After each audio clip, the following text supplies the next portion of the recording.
പ്രവാസ ലോകത്തു നിന്നുള്ള വാർത്തകൾ.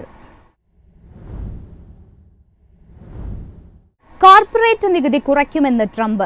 21% ഉണ്ടായിരുന്ന നികുതി 15% കുറയ്ക്കുമെന്നാണ് ട്രംപിന്റെ പ്രഖ്യാപനം. ടൈം മാഗസിന്റെ പേഴ്സൺ ഓഫ് ദ ഇയറായി തിരഞ്ഞെടുക്കപ്പെട്ടതിനു ശേഷം ന്യൂയോർക്ക് ഓഹരി വിപണി തുറക്കുന്നതിന് മുമ്പാണ് ട്രംപ് കോർപ്പറേറ്റ് നികുതി 15% കുറയ്ക്കുന്നതായി പ്രഖ്യാപിച്ചത്. നികുതി വെട്ടിക്കുറയ്ക്കാനും വ്യവസായങ്ങൾക്ക് പ്രോത്സാഹനം നൽകാനും ട്രംപ് തീരുമാനിച്ചു.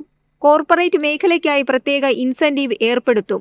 മൂലധന ലാഭത്തിൽ നിന്നും ഡിവിഡന്റിൽ നിന്നുമുള്ള നികുതിയും കുറയ്ക്കാൻ ട്രംപിന് പദ്ധതിയുണ്ട്. കാർ നിർമ്മാതാക്കൾ അടക്കമുള്ളവർ യുഎസിലേക്ക് തിരിച്ചുവരണമെന്നും ട്രംപ് ആവശ്യപ്പെട്ടു. ഇവർക്ക് പ്രത്യേക ആനുകൂല്യങ്ങൾ നൽകുമെന്നും ട്രംപ് പറഞ്ഞു. യുണൈറ്റഡ് സ്റ്റേറ്റ്സിലേക്ക് വലിയ കാർ നിർമ്മാണ കമ്പനികൾ തിരിച്ചുവരാൻ എല്ലാവരെയും പ്രേരിപ്പിക്കുന്നതായും ട്രംപ് പറഞ്ഞു. എണ്ണയുടെയും പ്രകൃതിവാതകത്തിന്റെയും ഉൽപ്പാദനത്തിൽ യുഎസ് 1-ാം സ്ഥാനത്താണെന്നും ട്രംപ് വ്യക്തമാക്കി. എണ്ണയുടെയും വാതകത്തിന്റെയും പ്രകടനം പണപ്പെരുപ്പം കുറയ്ക്കുന്നതിന് ഇടയാക്കുമെന്നും ഇത് നിലവിൽ യുഎസ് നേരിടുന്ന വലിയ സാമ്പത്തിക വെല്ലുവിളിയാണെന്നും അദ്ദേഹം അവകാശപ്പെട്ടു. ജനുവരി 20-ന് അമേരിക്കൻ ഭരണം ഡൊണാൾഡ് ട്രംപ് ഏറ്റെടുക്കും. News desk MyFin TV. Schengen സോണിലേക്കുള്ള പൂർണ്ണമായ പ്രവേശനത്തിന് തയ്യാറെടുത്ത് റൊമാനിയയും ബൾഗേറിയയും. ജനുവരി 1 മുതൽ കര അതിർത്തികൾ വഴിയുള്ള പ്രവേശനത്തിന് അംഗീകാരം നൽകിയതായി യൂറോപ്യൻ യൂണിയൻ. ജനുവരി 1 മുതൽ ഷെങ്കൻ സോണിലേക്ക് കര അതിർത്തികൾ വഴി റൊമാനിയയുടെയും ബൾഗേറിയയുടെയും പൂർണ്ണ പ്രവേശനത്തിന് യൂറോപ്യൻ യൂണിയൻ അംഗീകാരം നൽകി. റൊമാനിയയും ബൾഗേറിയയും 2024 മാർച്ച് 31 വരെ വായു കടൽ മാർഗം ഷെങ്കൻ സോണിന്റെ ഭാഗമായിരുന്നു. റൊമാനിയയുടെയും ബൾഗേറിയയുടെയും ഷെങ്കൻ സോണിലേക്കുള്ള പൂർണ്ണമായ പ്രവേശനത്തെ ചരിത്ര നിമിഷമെന്നാണ് ഹംഗേറിയൻ ആഭ്യന്തരമന്ത്രി സാൻഡർ പിൻഡർ വിശേഷിപ്പിച്ചത്.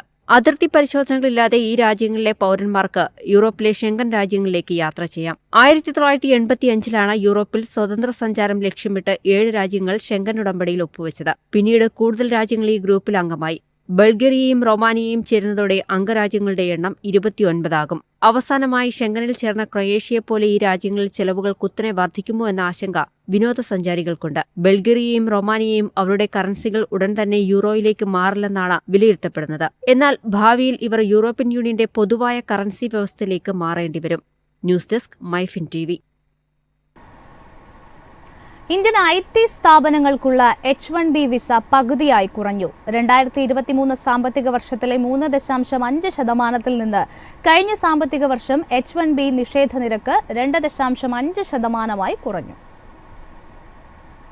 ഇന്ത്യൻ ആസ്ഥാനമായുള്ള ഏറ്റവും മികച്ച 7 IT കമ്പനികൾ കഴിഞ്ഞ സാമ്പത്തിക വർഷത്തിൽ പുതിയ തൊഴിലിനായി 7299 H1B വിസ അപേക്ഷകൾ അംഗീകരിച്ചു. 2015 സാമ്പത്തിക വർഷത്തിൽ അവർക്ക് ലഭിച്ച 14,792 അംഗീകാരങ്ങളുടെ പകുതിയിൽ താഴെയാണെന്ന് നാഷണൽ ഫൗണ്ടേഷന്റെ ഔദ്യോഗിക US ഡാറ്റ വ്യക്തമാക്കുന്നു.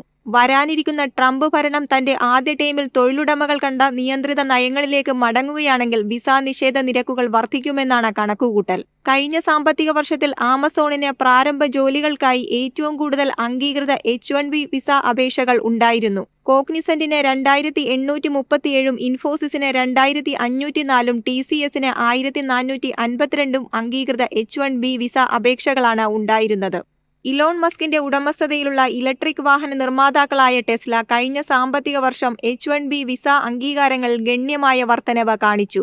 യുഎസിന് 65,000 H1B വിസകളുടെ വാർഷിക പരിധിയുണ്ട്. US സർവകലാശാലകളിൽ നിന്ന് ബിരുദാനന്തര ബിരുദമോ ഉയർന്ന ബിരുദമോ ഉള്ള വിദേശ പൗരന്മാർക്കായി 20,000 വിസ അധികമായി അനുവദിക്കും. കഴിഞ്ഞ സാമ്പത്തിക വർഷത്തിൽ അംഗീകരിച്ച പുതിയ H1B വിസ അപേക്ഷകൾ പകുതിയോളം പ്രൊഫഷണൽ, സയന്റിഫിക്, ടെക്നിക്കൽ സേവനങ്ങളിലാണ്. News desk MyFin TV. ഖത്തറിൽ പൊതു ബജറ്റിന് അമീറിന്റെ അംഗീകാരം. അടുത്ത വർഷം പ്രതീക്ഷിക്കുന്നത് 19,700 കോടി റിയാലിന്റെ വരുമാനം. അമീർ ഷെയ്ഖ് തമീം ബിൻ അഹമ്മദ് അൽത്താനിയാണ് ബജറ്റിന് അംഗീകാരം നൽകിയത്. 21,020 കോടി റിയാലിന്റെ ചെലവും 19,700 കോടി റിയാലിന്റെ വരുമാനവുമാണ് ബജറ്റിൽ പ്രതീക്ഷിക്കുന്നത്. ആരോഗ്യ വിദ്യാഭ്യാസ മേഖലയിലെ ക്ഷേമ പദ്ധതികൾക്കാണ് ബജറ്റിൽ ഊന്നൽ നൽകിയിരിക്കുന്നത്. ഈ വർഷത്തെ ബജറ്റുമായി താരതമ്യം ചെയ്യുമ്പോൾ പുതിയ ബജറ്റിൽ വരുമാനത്തിൽ 2.5% കുറവ് രേഖപ്പെടുത്തുന്നു. കഴിഞ്ഞ വർഷത്തേക്കാൾ 4.6% കൂടുതലാണ് വരും വർഷത്തെ ചെലവ്. സമ്പദ് വ്യവസ്ഥയെ വൈവിധ്യവൽക്കരിക്കുന്നതിനും ബജറ്റിൽ പദ്ധതികളുണ്ട്.